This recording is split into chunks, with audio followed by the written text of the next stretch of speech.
मंत्रियों की जुबान पर नाम फिर भी अपनों से अनजान। वफादारी के हर इम्तिहान में अव्वल रहते हैं सुनील भराला। जातिवाद की राजनीति से कोसों दूर, हर मजलूम के लिए आधी रात को सड़कों पर संघर्ष। एक तरफ आपसी रंजिश में उलझे संगीत सोम और संजीव बलियान, दूसरी तरफ पैर पसारते अतुल प्रधान। इन सब के बीच पश्चिम को समेटने वाले भराला हाशिए पर क्यों? विवादों और गुटबाजी करने वाले को मिल रही तरजीह, लेकिन अनुशासन की लक्ष्मण रेखा न लांघने वाला भराला आखिर खामोश क्यों? नमस्कार, आप देख रहे हैं भारत नाउ लाइव और मैं हूं आपके साथ गरिमा त्रिपाठी। पश्चिम उत्तर प्रदेश की सियासत का जब भी जिक्र होता है तो गन्ने के खेतों की कड़वाहट और जाट मुस्लिम समीकरणों के इर्द गिर्द ही बहस को समेट दिया जाता है। लेकिन इस जाट लैंड की तपती धूप में एक ऐसा नाम भी तप करके कुंदन बना जिसने ब्राह्मण स्वाभिमान को ना सिर्फ जिंदा रखा बल्कि उसे सत्ता के गलियारों में एक मजबूत पहचान दी। नाम है सुनील भराला। मेरठ के भराला गांव से निकल करके लखनऊ और दिल्ली के सियासी मंचों तक अपनी धमक दर्ज कराने वाले सुनील भराला आज किसी परिचय के मोहताज नहीं। ये हम नहीं कह रहे, बल्कि खुद बीजेपी के केंद्र सरकार के कद्दावर नेता जितिन प्रसाद ने भरे मंच से खुले दिल से स्वीकार किया कि सुनील भराला पश्चिम उत्तर प्रदेश में ब्राह्मणों का सबसे बड़ा और सर्वमान्य चेहरा है। लेकिन विडंबना देखिए, जिस चेहरे की चमक से पार्टी ने अपनी सियासी जमीन को सींचा, उसी चेहरे को जब हक देने की बात आई तो दिल्ली और लखनऊ के नीति नियंताओं ने अपनी आंखें फेर ली। बीजेपी के भीतर सुनील भराला का इतिहास एक दो दिन का नहीं है, बल्कि दशकों के कड़े संघर्ष और निष्ठा की सियाही से लिखा हुआ है। जब पश्चिम यूपी में बीजेपी का नाम लेने वाले गिने चुने लोग हुआ करते थे, तब वहां की राजनीति पर बाहुबल और जातिवाद का पहरा था।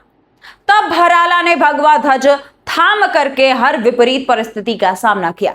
उन्होंने पार्टी को खड़ा करने के लिए अपना खून पसीना एक कर दिया। भराला की राजनीति की सबसे बड़ी खूबसूरती यही रही कि भले ही उन्हें ब्राह्मण समाज की निर्विवाद नेता माना गया, लेकिन उनकी लड़ाई कभी किसी एक जाति विशेष तक सीमित नहीं रही। भराला ने हमेशा सर्वजन की बात की।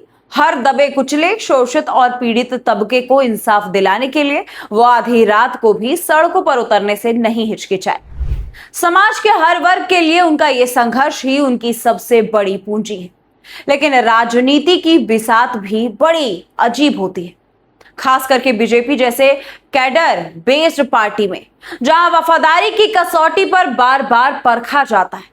सुनील भराला ने वफादारी के हर इम्तिहान को अव्वल दर्जे में पास किया, लेकिन जब उन्हें उनका जायजा हक देने की बारी आई, या फिर यूं कह ले कि लेने की बारी आई, तो देश के बड़े सी पहलवारों ने, सत्ता के ठेकेदारों ने ऐसी नजरें फेरी कि हर वफादार कार्यकर्ता का दिल टूट गया।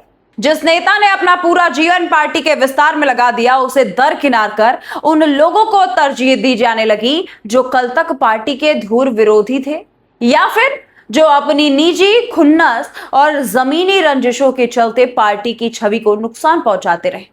यह बीजेपी के शीर्ष नेतृत्व की रणनीति, चूक कहें या फिर पश्चिम के जमीनी सच से आंख मूंद लेने का एक अहंकार, लेकिन इसने एक बड़े वर्ग के भीतर गहरी मायूसी और आक्रोश को जन्म दे दिया है। पश्चिम की इस उलझी हुई सियासी बिसात को समझने के लिए जरा वहां के दूसरे किरदारों पर भी आप नजर डाल लीजिए। एक तरफ है संगीत सोम, जिनकी राजनीति हमेशा आक्रामकता, ध्रुवीकरण और विवादों के इर्द गिर्द ही घूमती रही है। सरधना से चुनाव हारने के बाद भी उनका रसूख और उनकी बयानबाजी कम नहीं हुई। दूसरी तरफ संजीव बालियान, जो केंद्र में मंत्री रहे, मुजफ्फरनगर की राजनीति के धुरंधर माने गए, लेकिन हालिया दिनों में उनकी राजनीति का ग्राफ जिस तरह से गिरा और जिस तरह से उनकी आपसी गुटबाजी खुल करके सामने आई लोगों के, उसने बीजेपी के आंतरिक अनुशासन की कलई खोल करके रख दी। संगीत सोम और संजीव बालियान की आपसी रंजिश ठाकुर बनाम जाट की जंग में तब्दील हो गई, जिसने पश्चिम उत्तर प्रदेश में बीजेपी के कोर वोटर को भीतर तक हिलाकर रख दिया। इन दोनों दिग्गजों की नुराकुश्ती ने पार्टी को फायदे से ज्यादा नुकसान पहुंचाया। वहीं दूसरी ओर अतुल प्रधान जैसे युवा और आक्रामक समाजवादी चेहरे ने इसी खलबली का फायदा उठा करके अपनी जमीन को मजबूत कर लिया। अतुल प्रधान की राजनीति जमीन से जुड़ी है।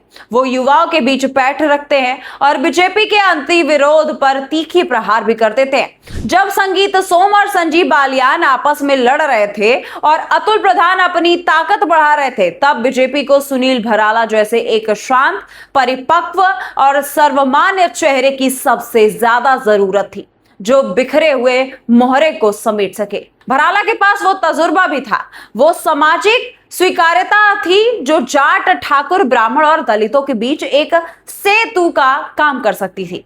लेकिन अफसोस, संगठन के बड़े रणनीतिकारों ने भराला की इस ताकत को पहचानने के बजाय उन्हें हाशिए पर रखने की भूल कर दी। यह सवाल आज पश्चिम उत्तर प्रदेश का हर आम और खास इंसान पूछ रहा है कि आखिर सुनील भराला के संघर्षों का सिला कब मिलेगा? क्या बीजेपी में अब सिर्फ उन्हीं नेताओं की पूछ होगी जो विवादों में रहते हैं या जो मीडिया की सुर्खियों में बने रहते हैं के लिए गुटबाजी को हवा दे देते हैं? भराला का कसूर सिर्फ इतना था कि उन्होंने अनुशासन की लक्ष्मण रेखा को कभी पार नहीं किया। उन्होंने कभी दिल्ली दरबार में जाकर के ब्लैकमेलिंग की राजनीति नहीं की। उन्होंने हमेशा संगठन को सर्वोपरि माना। लेकिन आज जब जितिन प्रसाद जैसे नेता मंच से चिल्ला चिल्ला करके भराला के कद को स्वीकार कर रहे हैं, तो दिल्ली के बड़े बड़े लोग खामोश हैं। पश्चिम यूपी की धरती गवाह है कि यहाँ की राजनीति हवा के रुख को पलटने का मुद्दा रखती है। संजीव बालियान और संगीत सोम के आपसी टकराव ने जो खालीपन पैदा किया, उसे अतुल प्रधान जैसे विरोधी नेता भुनाने के लिए पूरी तरह तैयार बैठे हुए हैं।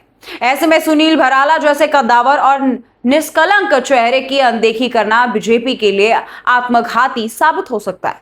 भराला सिर्फ एक नाम नहीं, वो पश्चिम उत्तर प्रदेश के ब्राह्मणों के मान सम्मान के प्रतीक है। वो हर उस कार्यकर्ता की आवाज है जो बिना किसी स्वार्थ के पार्टी की दरी बिछाता है। अब समय आ गया है कि दिल्ली के सिपलसार अपनी बंद आंखें खोले, क्योंकि अगर अभी भी उन्होंने अपने आंखों को बंद किया तो अभी भी भराला के संघर्षों का सम्मान अगर उन्होंने नहीं किया तो पश्चिम की ये सियासी हवा अपना रुख बदलने में देर नहीं लगाएगी, और तब तक शायद बहुत देर भी हो चुकी होगी। बहरहाल आपका इस वीडियो पर क्या कहना है कमेंट बॉक्स में जरूर बताएं।